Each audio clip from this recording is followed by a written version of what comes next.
Hi guys, তো আজকে আমি ভাবলাম যে একটু হিটলেস কার্ল করব। তো সবসময় আমি হিট দিয়ে কার্ল করি, বাট কালকে আমি ইনস্টাগ্রাম স্ক্রোল করতে করতে দেখলাম যে এভাবে একটা হ্যাক রয়েছে যেখানে কোনো রকম হিট ছাড়াই তোমরা এভাবে কার্ল করতে পারো। তো আমি এখানে দুটো মোজা নিয়েছি, কিছুই করতে হবে না, মোজার সাথে চুলটাকে এভাবে রোল রোল করতে হবে, তারপরে এভাবে কিভাবে একটা মোজার মধ্যে ঢুকিয়ে দিতে হবে। বাট আমি যদিও পারছিলাম না, তাই আমি একটা গার্ডার দিয়ে এখানটা সিকিওর করে নিচ্ছি।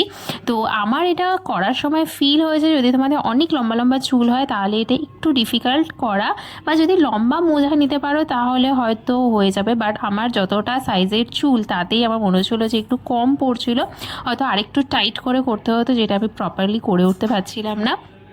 বাট সেকেন্ডবারে আমি এই যে মোজার এই যে গ্যাপটার মধ্যে ঢোকানোটা ঠিকঠাক করে করতে পেরেছি। না, এভাবেই তোমাকে অলমোস্ট 8 থেকে 9 ঘন্টা রেখে দিতে হবে।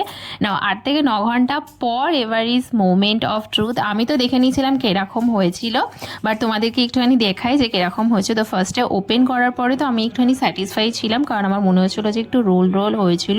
বাট যখন আমি পুরোটা ওপেন করে নিলাম আর পুরোটা খুললাম, তারপরে I was not that satisfied, because খুব সুন্দরভাবে কার্ল হয়নি, একটু ওই ফ্রিজি কাইন্ড অফ হয়েছে। তো কেউ যদি নিচের দিকটাতে হালকা এভাবে রোল রোল রাখতে চাও they can try, but normal কার্লারে যত সুন্দর হয় ততটা হয়নি বলে I was not that satisfied. Okay, by.